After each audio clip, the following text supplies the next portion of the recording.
Hey, everybody, good afternoon and or good morning, wherever you are zooming in from. Thanks for taking 30 minutes out of your, I know, very busy day to join us. Um, I'm Bob Beeson, NHSA's Senior Director of Government Affairs, and welcome to today's Lunch and Learn webinar on Advocacy versus Lobbying 101. Our goal today is to help you understand the difference between advocacy and lobbying with a focus on what you are allowed to do without crossing the proverbial red line. So, based on recent actions or threat of actions taken by the Trump administration and by Congress, I know that those of us at NHSA have really asked everybody in the Head Start community to step up your outreach to Congress. And I am thrilled to say that you have all answered the call. I just did a little quick math on a piece of paper here before we got started. And since January 20th, you have sent 399,411 emails to Capitol Hill. That is tremendous. I have been at NHSA a little short of 4 years, but Tommy and Yasmina and some of my colleagues who have been around NHSA a little longer say that this is far and beyond a lot of what we have ever done. So thank you, thank you, thank you. But with that increased action has come increased questions. Some would say concerns. I'm going to stick with questions. There have been, can we do this? Can we do that? When does this become lobbying? So we have built out a one-page document, which I believe is being shared in the chat right now, that outlines the differences between advocacy and lobbying, hence the name of the webinar. But you should know this is really being done from the 30,000 foot view. If your program is part of an LEA, for example, you may have some very different and very specific regulations than those of you who are in a program that's part of a faith-based organization or a community action program. In addition, my colleagues and I are virtually certain that there are going to be questions that are going to come up during this next 25 minutes that we won't be able to answer today. But I can assure you that we will find the answer and get that answer back to you. That's why I like to refer to this document that we are talking about as a living document. So I'm going to go through the document really quickly and try to hit the keynotes, and then going to invite Bonnie Eggenberg, who is the vice president of Gateway Head Start in New Jersey and the president of the New Jersey Head Start Association, to share some of her experiences. Okay, I just see that somebody named Kathy Yoder said hello in the chat. Kathy Yoder, you're not from Wisconsin or Minnesota, are you? Okay. Are you a friend of my sister Diane's? If she says yes, we're going to have a really long conversation after this call. Okay. All right. Well, we'll follow up on that. Anyway, sorry for that. This is what I get by having things pop up on my screen. Now I know why Tommy gets so distracted when he's doing the stand-up calls. Anyway, let's get into the document. Taking action for Head Start, what is allowable with federal funding? Bottom line is you can advocate, you can educate, you can't lobby, at least with federal funds. So advocacy is communicating with government officials at the federal, state, or local level to share your objective, nonpartisan information to educate those officials and raise awareness of things that you are facing or dealing with at Head Start. You can talk about problems with enrollment. You can talk about problems with staffing.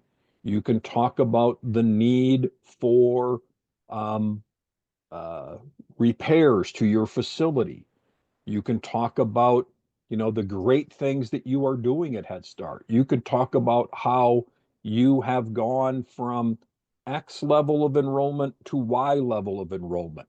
You can talk about the need for increased funding and the need to help grow the program to address, or excuse me, to serve more eligible children and families. However, you cannot say, I am here to talk about HR 6121, which is a specific piece of legislation that does this.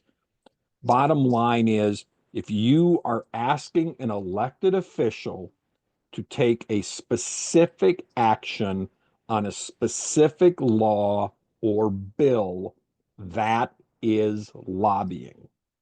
And that is what you can't do with your federal funds. However, you can do that on your own time.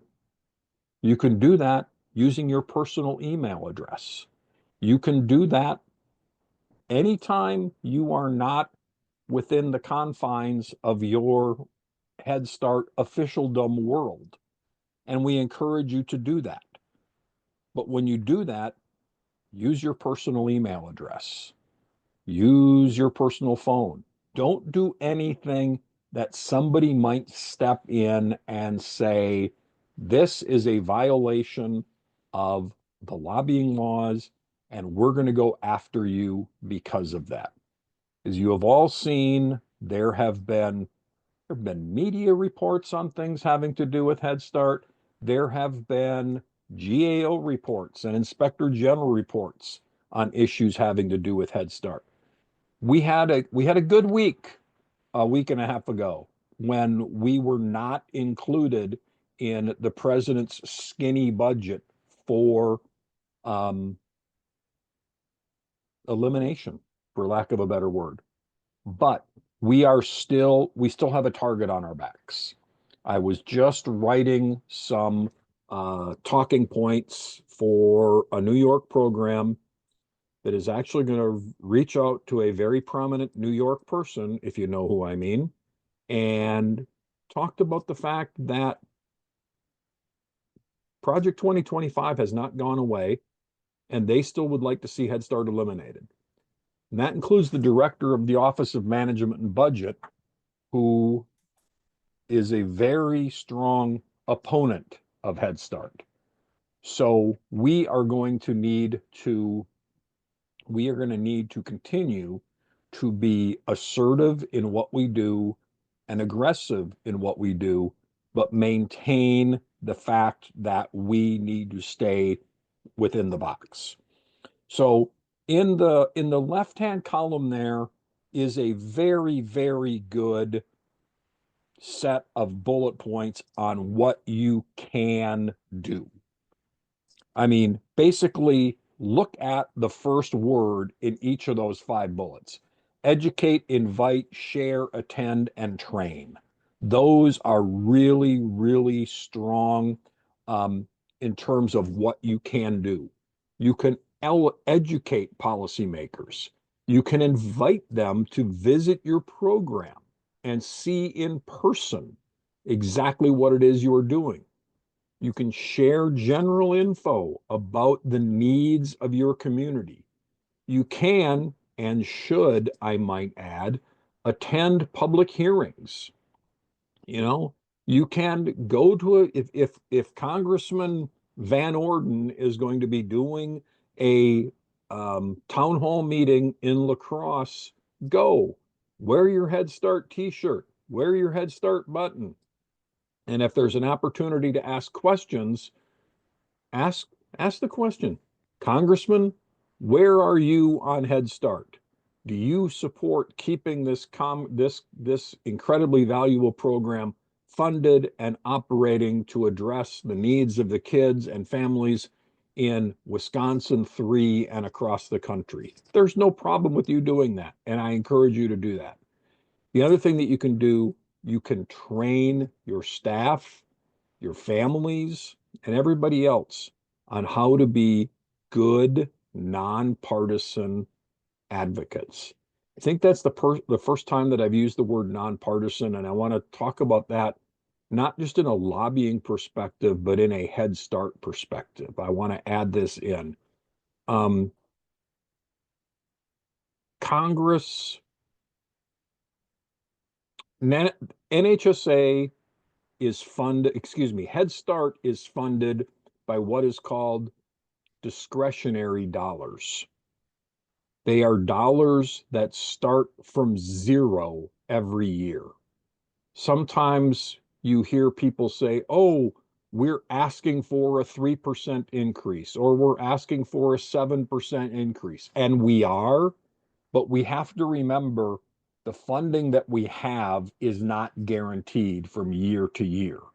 So we want to be aggressive, we want to be assertive, but we also need to do so in a nonpartisan, polite manner that doesn't get us crosswise with some people who could who could who could um, who could impact us in a bad way. Let's put it that way.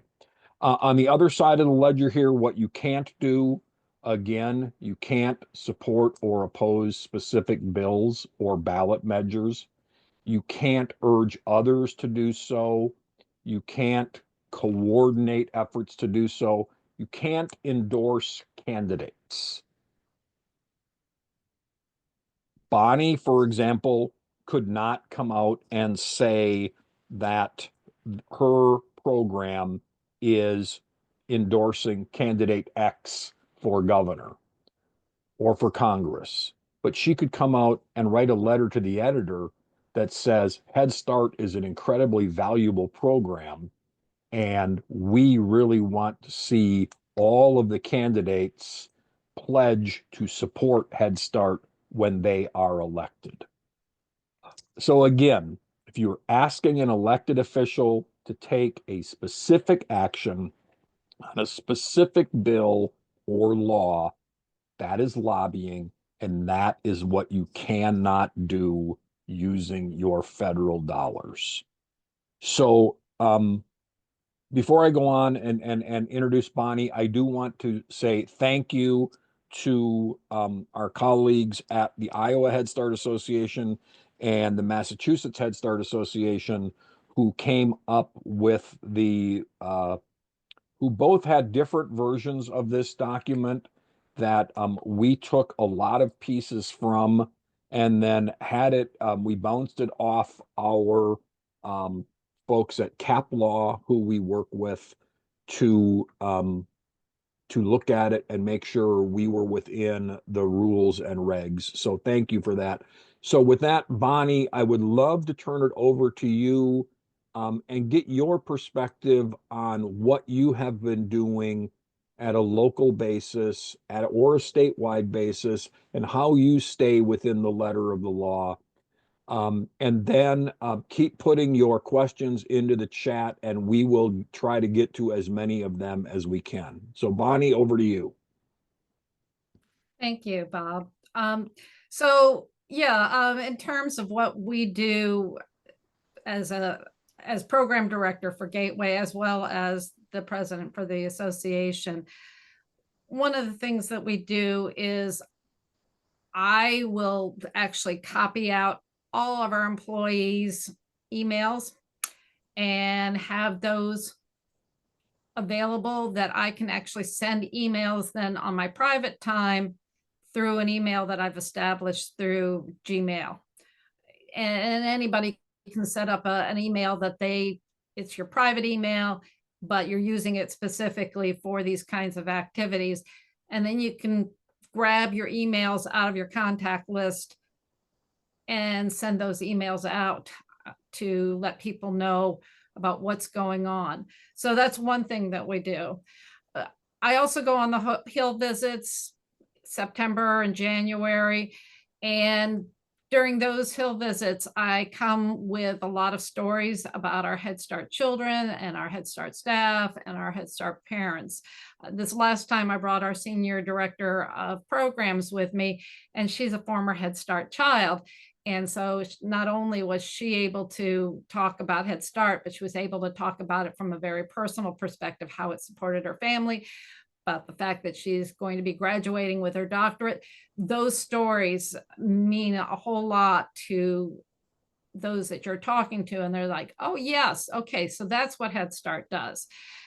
Talking about how you're getting dental services for children who have 25 out of 26 teeth affected by cavities.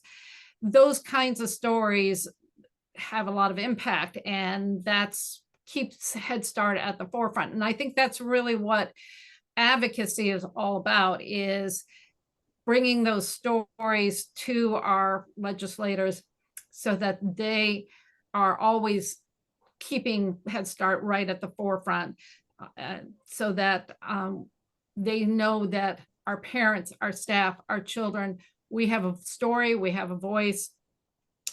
One of the things that went out from NHSA was an advocacy flyer with QR codes.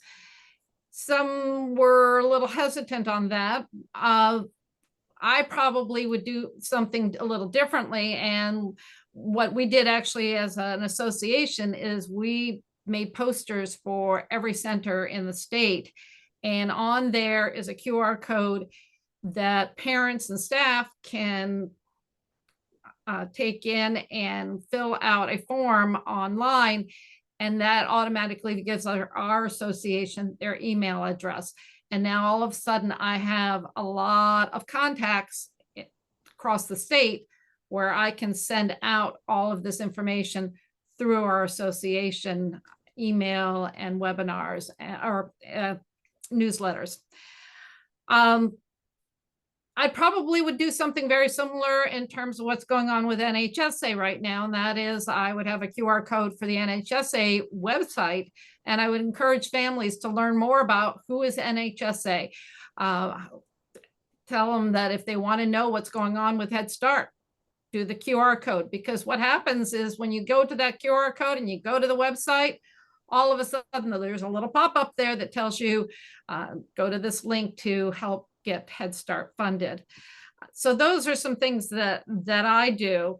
I think the other thing is, as a director, I do a lot with educating our staff. And we just had a town hall last week where I explained all of what was happening with Head Start, because they want to know. Staff are worried and they want to know. But I also told them that this is their time to have a voice. This is their time to tell a story. And here are the links that they can follow in order to be able to share their story. So to me, that's what advocacy is about. It's about sharing that story with parents. I saw in the chat a lot about budget and funding. So rather than talking about funding and budget, if you're worried about that gray area, again, I would tell stories. I would tell the story of the staff person who was making minimum wage, got a raise, but that raise put her just over the edge, and she was not able then to make ends meet because she lost all her resources. And so it is so important that those teacher salaries are where they need to be, because this is somebody who got their CDA, was going on for their associate's degree, and now suddenly the salary has wiped out any opportunity for resources, and yet is not enough to make ends meet. So I would tell those stories about how funding impacts your children and your families, not talking about, I need you to vote for this or I need you to vote for that, but how does that funding help your children and your families?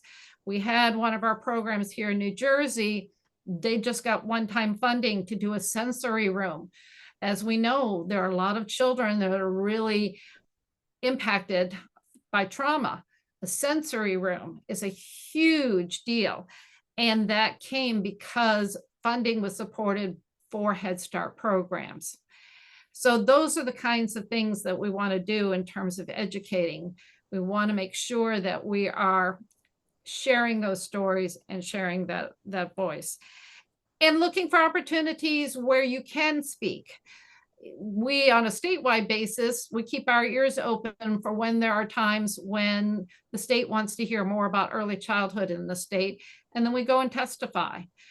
That again is not lobbying, that's advocating and educating whoever you're speaking in front of about Head Start and about early childhood.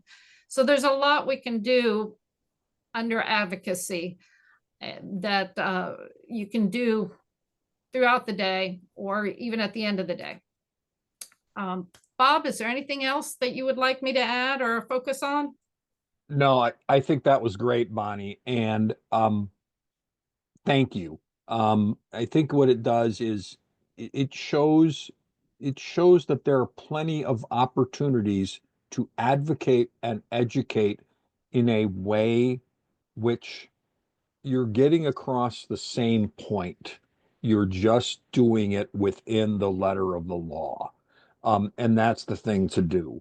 So, Bob, I see a question certainly, that just popped up. It said, when we tell families that they have the option to sign the Head Start advocacy letters, is this lobbying? So I wouldn't tell them that they have the option to sign the Head Start advocacy letter. I would say, here's a link. If you want to tell your story, if you want to have a voice, you can follow the link. yep. And then they make the decision from there as to what they're doing. So I hesitate to ever tell people they should do this, they should do that. What I want to do is to make sure that I'm educating them that, and you talked about bipartisan or nonpartisan language, talking about administration versus a particular president or party. So really trying to make sure that I'm using language that isn't telling them what to do, but educating them. Same thing. I see a number of questions regarding the letter to the president, which we have shared right now. Pointing families, parents, alumni in the direction of that letter is not lobbying, because if you read that letter is urging the president to support Head Start. It is not talking about a specific piece of legislation. So you can certainly do that at any and all times on something like that. But again, please do not hesitate to reach out and ask us. We are happy to answer those questions. Um, I do lobby for Head Start. A lot of state associations have lobbyists that they hire. I should say some state association have lobbyists that they hire to um, to advocate for had to lobby for Head Start, and we can do that. I see a question: Is Head Start is not Head Start itself legislation? The Head Start Act is legislation, and the we have not to this point talked about advocating or lobbying in favor of changes to the Head Start Act itself. We have been talked we have talked about funding Head Start, we have talked about supporting Head Start, things like that. That does not cross the line on that issue. Um, I see a question asking if I reach out to Congress on NHSA's website with my personal email, should I put that I'm a Head Start employee when it asks, what is your role in Head Start? Um, you can, but that information is only going to us. That is not going to Capitol Hill.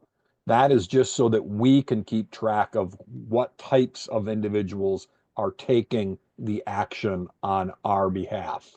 Um, Somebody asked about what do I do if I have already sent an email using my work email address? Don't worry about it. I don't think anybody's going to be really digging into it, but try in the future to use your personal address. That's not a problem there. Um, does asking members of Congress to fund Head Start, is that considered lobbying? When you ask them to fund Head Start and to increase funding for Head Start, you are asking for their support in the budget process. When we get to vote, we can't say vote for this bill or vote against that bill. But as long as you are asking them to fund Head Start and support all of the great work that we are doing at the local levels, you are perfectly good. Um, but is budget considered legislation? Yes and no. It is a gray area, and I appreciate that you said that. The president, when he releases his budget, that is really a wish list. But um, Congress controls the power of the purse, and Congress is who ultimately makes the funding decisions. So appropriations bills are legislation, but talking about the president's budget and talking about what you would like to see funded is not lobbying. So you are okay on there. Will this document be available to us after the webinar? Yes. And Courtney or Deanna, did somebody put our general advocacy or GA email in the chat so that if people have additional follow-up questions, they can reach out to us? So that is something. A webinar describing what fundraising activities for Head Start programs are legally permissible. That is something we are going to have to talk to our colleagues about. I don't know the answer to that question. I don't know the answer to the first question that I am seeing that my colleagues have shared with me about exempt staff, but we will figure that out and get back to you. Can staff reach out to former families and share the advocacy link, sending emails and snail mail to alumni acceptable? If they are people like Bonnie was just saying, Bonnie has developed a good list of people within her community and within her state. Once you've got that list, you can use that list. So I encourage you to do so. Will there be layoffs if funds are cut?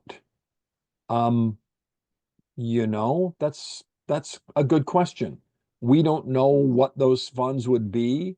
And the layoffs would be something that if there were to get into a situation like that, that is a local community issue. That is not something that the New Jersey Head Start Association or the National Head Start Association will have any role in determining. So, but I can tell you that I hope we never get to that situation.